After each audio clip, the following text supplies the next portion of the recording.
Memajang foto di buku Yasin diniatkan untuk sedekah keluarga yang sudah meninggal. Mana yang lebih baik, pakai foto atau tak pakai foto?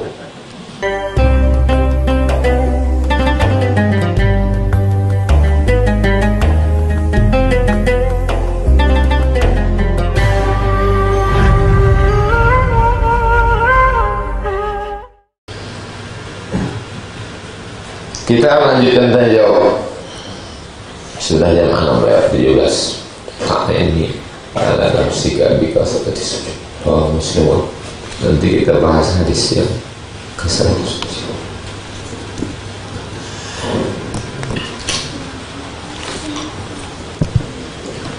Assalamualaikum warahmatullahi wabarakatuh. Waalaikumsalam warahmatullahi wabarakatuh. Bagaimana ketentuan dalam bahimatul an'am? Maksud an'am, surat al-an'am artinya binatang ternak. Kambing, lembu, unta. Lembu sama sapi sama. Lembu, sapi, jawi. Jadi tak bisa berkorban ayam, karena udah ketentuan ulama fikih. Kau korban apa kemarin? Aku korban perasaan aja Pak Ustaz. Gak bisa, karena bunyi kalimatnya min bahimatil an'am, binatang ternak. Udah ada aturannya. Yang membuat aturan siapa? Allah dalam Quran, hadis Rasulullah. Ulama menyusunnya menjadi sistematis, namanya fikih. Jadi jangan antum potong ayam, habis itu ditanya, kau apa nih? Ini kurban.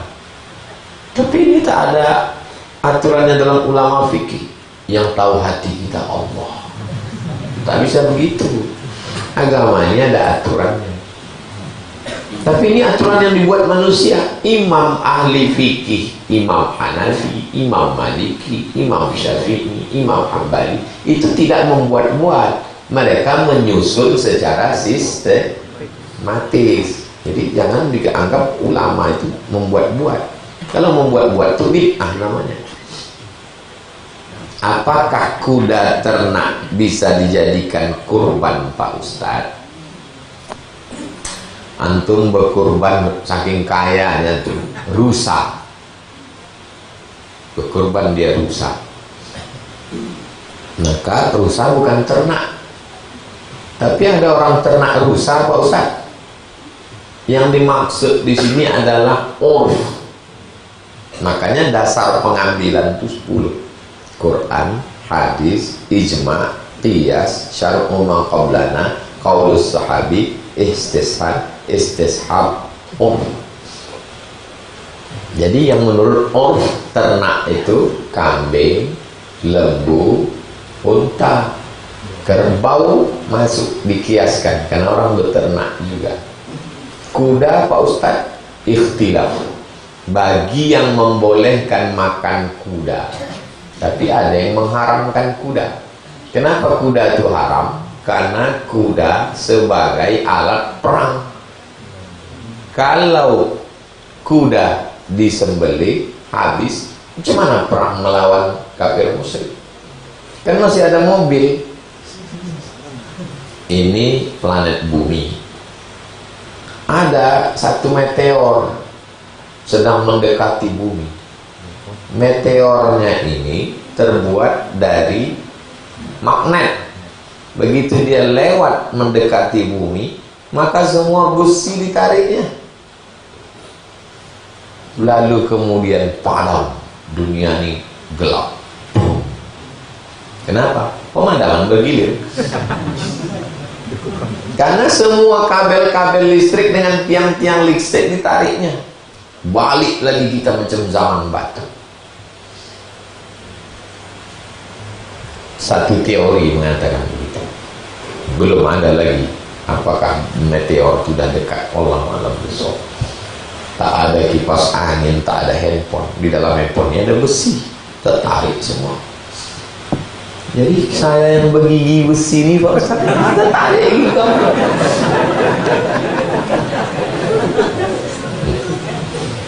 Habis semua besi. Kita balik macam zaman primitif. Jadi waktu zaman itu perang pakai apa? Pakai kuda. Kalau kuda dipotong, itu dalil mereka yang mengharamkan kuda dari mazhab Hanafi. Al-khuruju minal khilafi aula. Kalau ada yang ikhtilaf, ada yang tak ikhtilaf, mana yang bagus kita pakai? Yang tak ada ikhtilafnya. Lembu, kambing, unta. Unta tempat kita tak ada puasa. Lembu, kambing, domba, kerbau. Kerbau tak ada zaman Nabi di Makkah.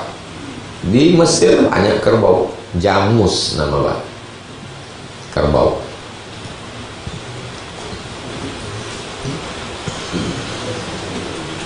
Saya dari Asahan. Asahan ini nama Kesultanan Melayu. Kalau diurut dari Aceh, di bawah Aceh Kesultanan Langkat, di bawah Kesultanan Langkat Kesultanan Delhi, di bawah Kesultanan Delhi Kesultanan Serdang, di bawah Kesultanan Serdang Kesultanan Asahan. Sekarang sudah jadi Kabupaten Asahan. Saya mengimami istri di rumah. Karena waktu menikah saya tanya sama Pak Kua, katanya boleh. Kata dia sholat di masjid itu tak wajib. Karena Pak Kua itu tak ke masjid. Jadi laki-laki sholatnya di masjid. Kalau dia mau mengimami emaknya di rumah, dia habis sholat maghrib, salam, langsung pulang. Karena waktu maghrib pendek. Di rumah dia jadi imam, mengimami emaknya, mengimami istrinya, mengimami anaknya. Sholat yang pertama menggugurkan kewajiban, sholat yang kedua itu mengambil fadilah, hukumnya sunnah. Boleh sholat beberapa kali. Jadi jangan sholat di rumah terus, tak pernah ke masjid. Gara-gara Pak Kua ini lah. Kalau Pak Kua itu Tapi sebagian ustaz saya dengar mengatakan laki-laki wajib sholat di masjid. Kalau fikihnya menurut mazhab Syafi'i sunat muakkad, menurut mazhab Maliki, menurut mazhab Syafi'i fardu kifayah, menurut mazhab Syafi'i fardu kifayah, menurut mazhab Maliki sunat muakkad, menurut mazhab Hambali wajib. Saudi Arabia mazhabnya Hambali. Makanya setiap azan berkumandang langsung Satpol PP ke pasar-pasar. Haji, roh, salu. Karena sholat ke masjid wajib menurut mazhab Hambali. Apa saja bacaan untuk ruqyah mandiri?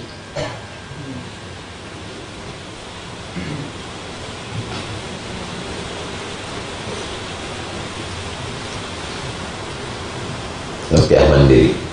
Pertama, astaghfirullahaladzim alladzi la ilaha illa huwal hayyul qayyum wa atubu ilaih. Habis itu Al-Fatihah. Habis itu qul huwallah 3 kali. Habis itu qul a'udzu bil falaq. Habis itu qul a'udzu birabbin nas. Habis itu awal Al-Baqarah alif lam mim sampai wa ulaika humul kafirun. Habis itu ayat kursi Allahu la ilaha illallah. Habis itu lillahi ma fis samawati wa ma fil ardi sampai ujung. Habis itu la ilaha illallah ditutup dengan salawat Allahumma shalli ala sayyidina Muhammad wa ala ali sayyidina. Nanti saya kirimkan bacaan yang sudah saya baca ke grup. Udah share. Kalau ada saudara yang sakit, dia mengikuti aja. Diikutinya suara saya itu. Bismillahirrahmanirrahim. Alif lam mim. Diikutinya aja.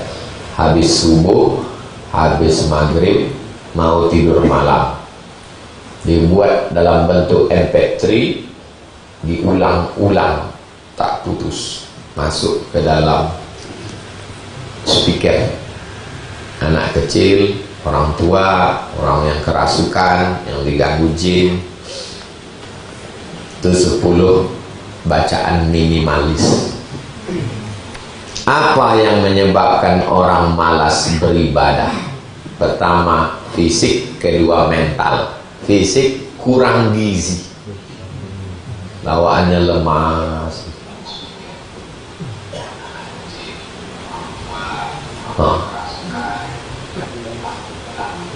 Orang kalau malas itu kurang gizi. Yang kedua, mental.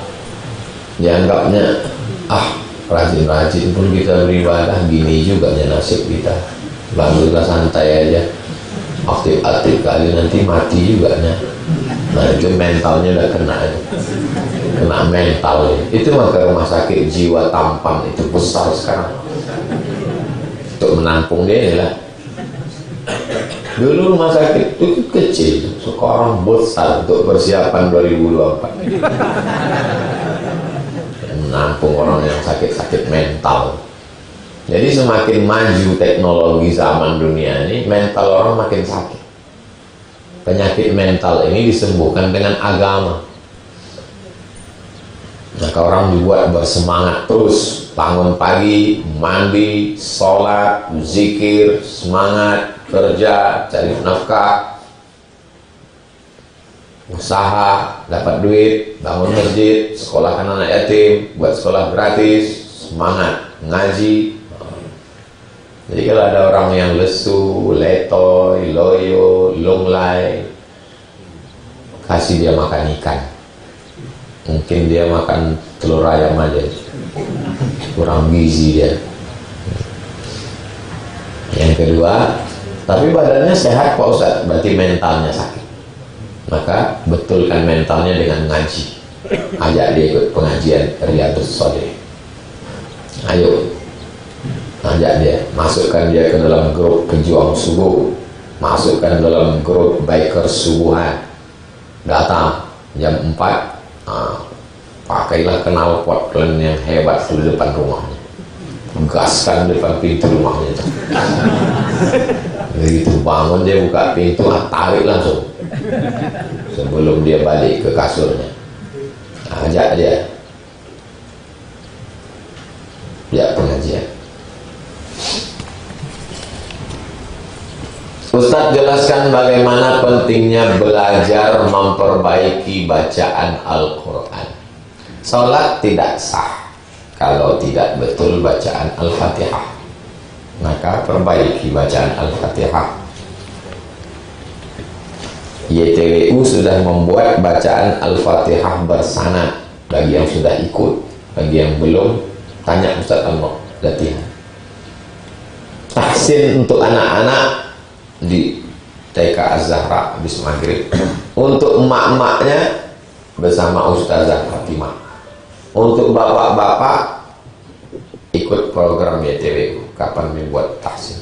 Tak sah sholat kalau tidak betul Al-Fatihah. La sholata liman lam yaqra bi Fatihatil Kitab. Bismillahirrahmanirrahim. Ha, bukan ha. Alhamdulillahi rabbil alamin, bukan a. Ar-Rahmanir-Rahim, tafkhim, tebal, pakai tasydid. Maliki yaumiddin, iya pakai tasydid, bukan iya. Iyyaka na'budu wa iyyaka nasta'in. Ihdinas, bukan ihdinas.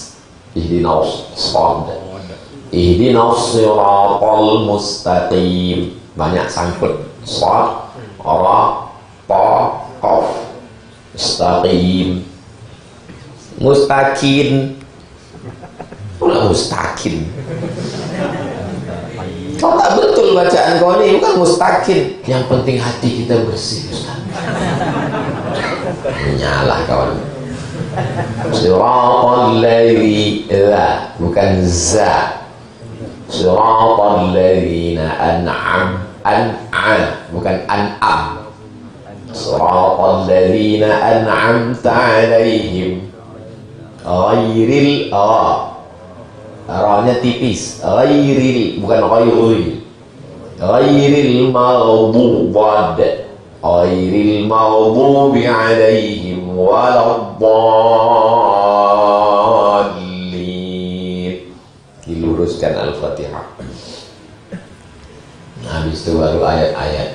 Membaca Yasin. Rubbatalil Quran wal Quranu yal'anu. Berapa banyak orang baca Quran dilaknat. Kenapa? Tak betul bacaan.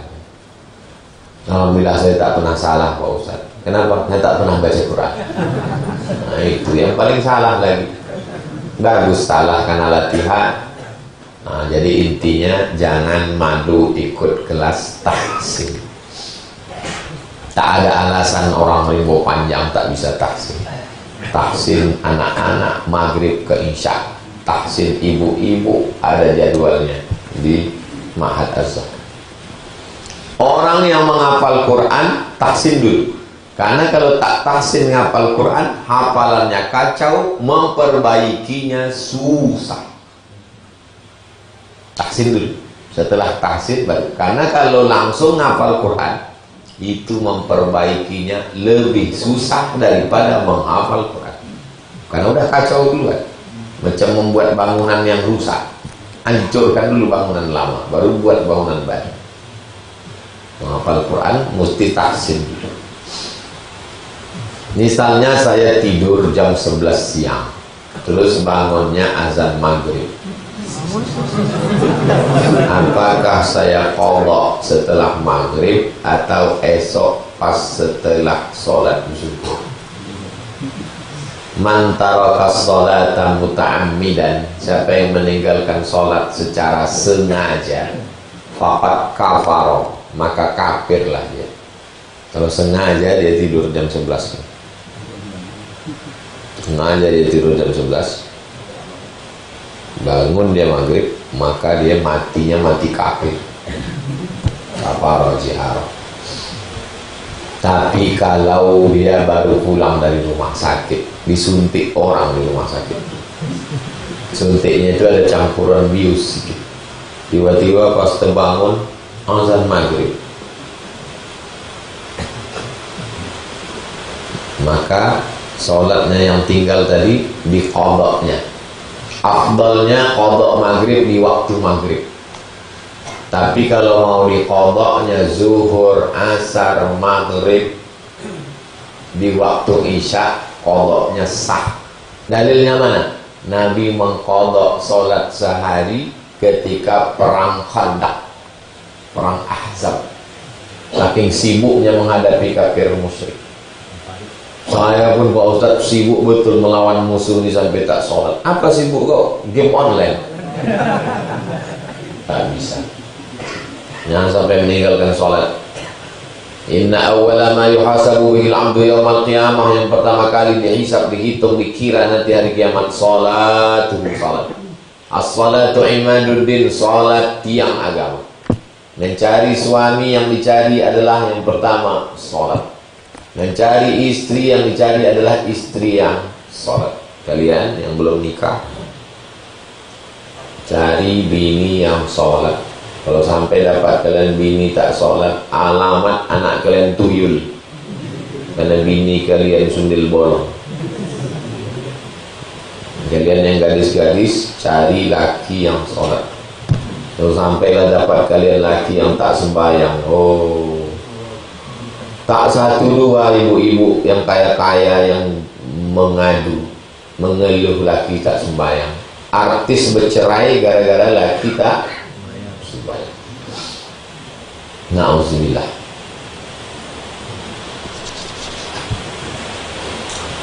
Memajang foto di buku Yasin diniatkan untuk sedekah keluarga yang sudah meninggal. Mana yang lebih baik, pakai foto atau tak pakai foto? Hukum foto al-aslu fil asya al-ibahah. Hukum asal foto boleh. Tapi katanya foto itu patung Pak Ustaz. Patung itu 3 dimensi, kalau dia di center ada bayang-bayangnya. Center, ada bayang-bayangnya. Ini yang patung. Ada bayang-bayang. Foto kalau center mana ada bayang-bayang? Foto itu habsu zil.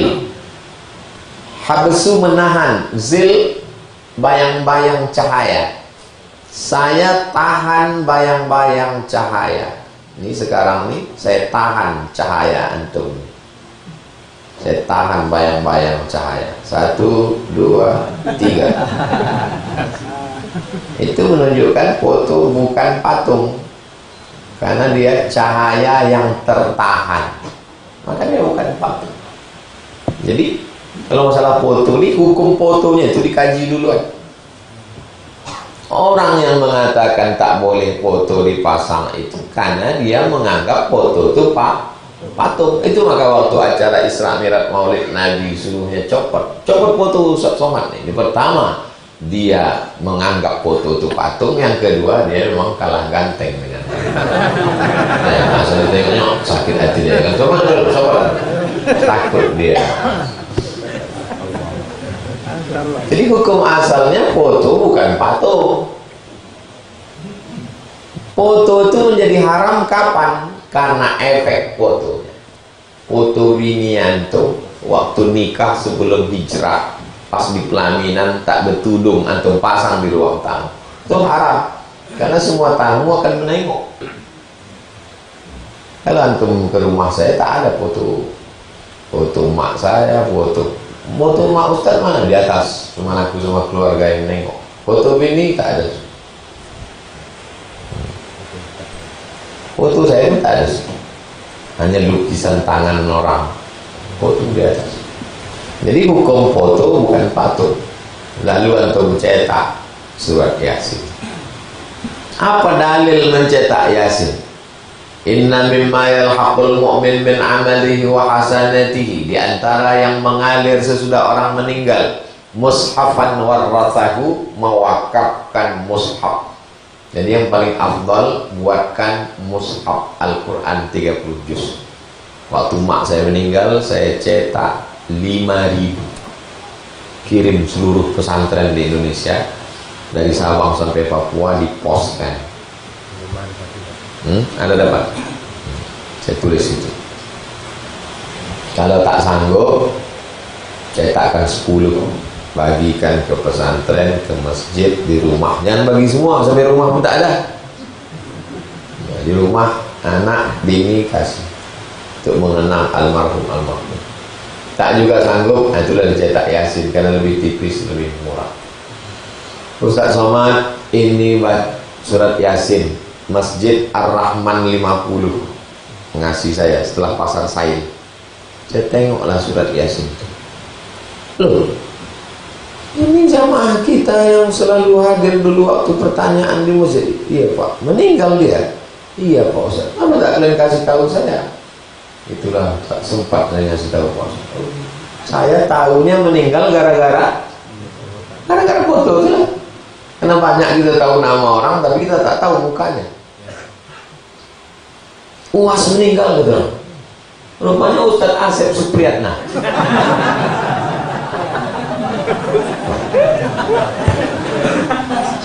Jadi gara-gara tak tahu mukanya.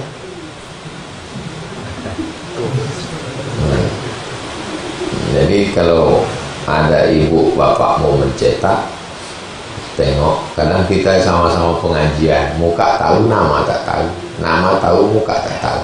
Pas ditengok, ini ibu itu kemarin dia. Kita bacakanlah Yasin.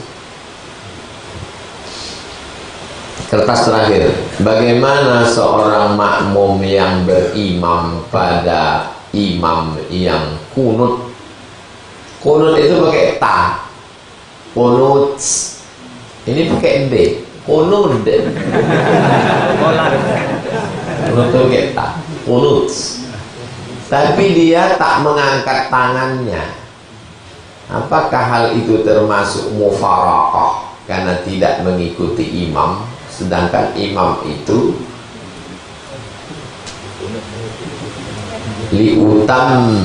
liyutamma bihi. Ju'ilal imamu liyutamma bihi. Yang paling tua Imam Hanafi, nomor 2 Imam Maliki, nomor 3 Imam Syafi'i, nomor 4 Imam Hambali. Yang berkunut itu nih yang dua, Maliki dengan Syafi'i. Yang tak berkunut Hanafi dengan Hambali. Imam Hambali ini pernah didatangi orang. Imam Hambali, ya, aku subuh tak berkunut, sama macam engkau, aku ikut engkau. Kata Imam Hambali, bagus. Macam mana kalau aku sholat subuh, imamnya berkunut, mazhab Syafi'i, sedangkan aku bermazhab Hambali. Apa kata Imam Ahmad bin Hanbal? Imam Hambali ini yang mendirikan mazhab Hambali. Kata dia, kalau imam mau berkunut, angkatlah tangan dan ucapkan amin. Allahumma hdina fiman hadait, amin. Wa afina fiman afait, amin. Wa tawallana fiman tawallait, amin. Wa barik lana fima a'tait, amin. Wa qina birahmatika syarra ma qadait, amin. 5 cuman aminnya. Waktu doa, setelah doa itu sana pujian kepada Allah. Makmum ikut membaca, fa innaka taqdi wa la yaqda 'alaik wa innahu la yadhillu man walayt wa la yu'izzu man 'adait tabarakta rabbana wa ta'ala falakal hamdu 'ala ma qadait nastaghfiruka wa natubu ilaik wa sallallahu ala sayyidina Muhammadin nabiyil ummi wa ala alihi wa sahbihi wa baraka wa sallam. Allahu akbar. Maka ulama Saudi Arabia yang bermazhab Hambali ketika ditanya, jawabannya sama, mengikut Imam Hambali. Syekh Ibnu Utsaimin, ulama Saudi, ya, aku bermazhab Hambali, belajar di Saudi Arabia, ya. Kalau aku balik ke Indonesia, imamnya bermazhab Syafi'i. Kata Syekh Ibnu Utsaimin, angkat tanganmu dan ucapkan Imam Hambali mengatakan begitu, ulama yang ikut Imam Hambali pun begitu. Jadi kalau ada orang tidak berkunut subuh, imamnya berkunut, dia tidak mengangkat tangan dan tak mengucapkan amin. Jadi mazhab apa dia? Mazhab Soekarno.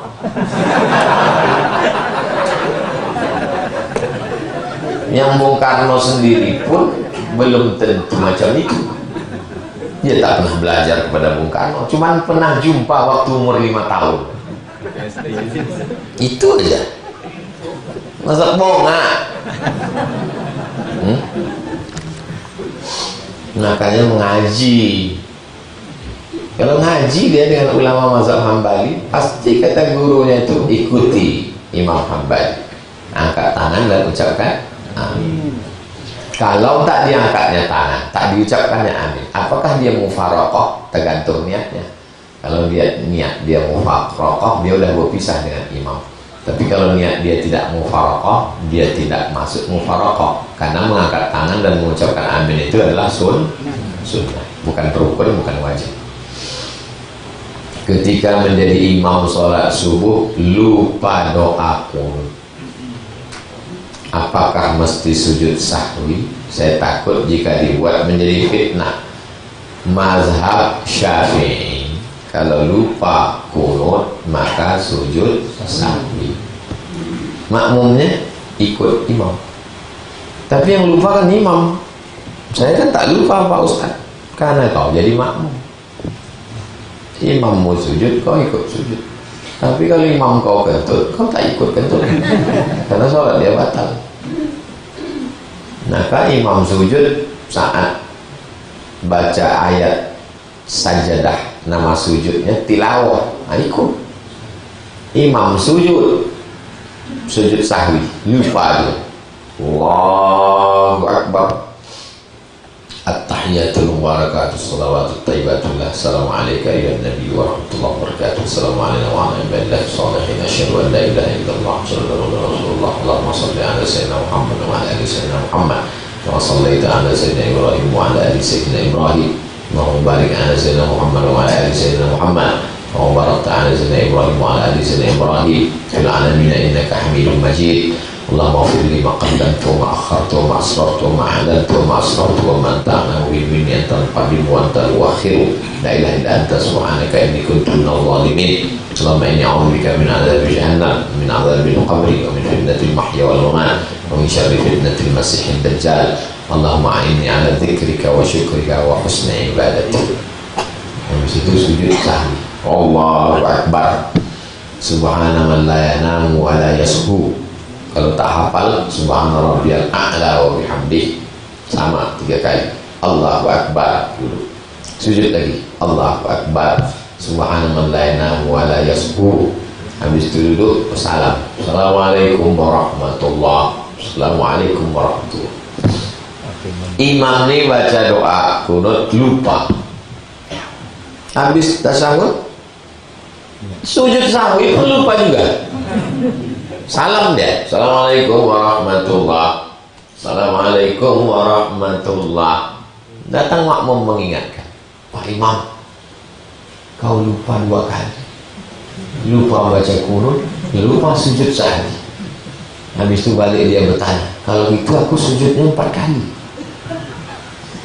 Sujud sahwinya tetap sekali. Sujudnya 2 kali. Sujud dia lagi. Allahu akbar. Subhanallah la ilaha wa la yashu. Allahu akbar. Habis itu sujud dia lagi. Allahu akbar. Subhanallah la ilaha wa la yashu. Allahu akbar. Sujud sahwinya sesudah salam. Kalau ingatnya sebelum salam, sujud sahwi. Kalau ingatnya sesudah salam, sesudah salam. Sesudah makan lontong baru ingat Pak Ustaz. Kita bisa udah kenyang apa ini kan udah lah tak usah kayak gitu. Di akhir majlis mari kita berdoa kepada Allah. Astaghfirullahaladzim, astaghfirullahaladzim, astaghfirullahaladzim, alladzi la ilaha illa huwal hayyul qayyum wa atubu ilaih. Allahumma dzakirna minhu ma nasina. Ingatkan kami kalau kami lupa ya Allah. Allahumma waffiqna lima tuhibbu wa tarda. Tanamkan taufik dan ridhamu ke dalam hati kami. Allahumma inna nas'aluka murafaqata nabiyyika Muhammad sallallahu alaihi wasallam. Kami mohon supaya kami bisa bersama Nabi Muhammad sallallahu alaihi wasallam. Wa adkhilna al-jannata ma'al abrar. Masukkan kami ke dalam surga bersama orang-orang yang baik.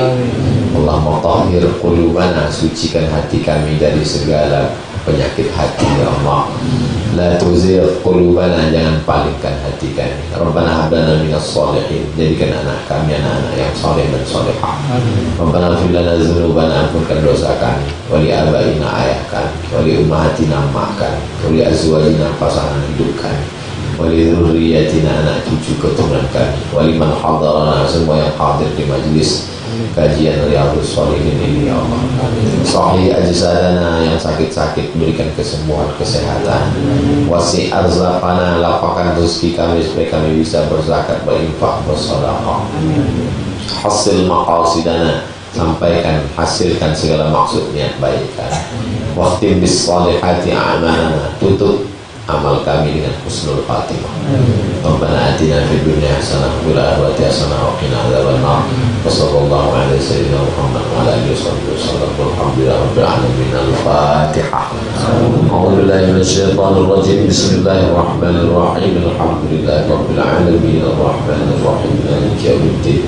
Iyyaka na'budu wa iyyaka nasta'in. Ihdinas siratal mustaqim. صراط الذين أنعمت عليهم غير المغضوب عليهم ولا الضالين آمين. تقبل الله منكم. Salat sunat Isra 2.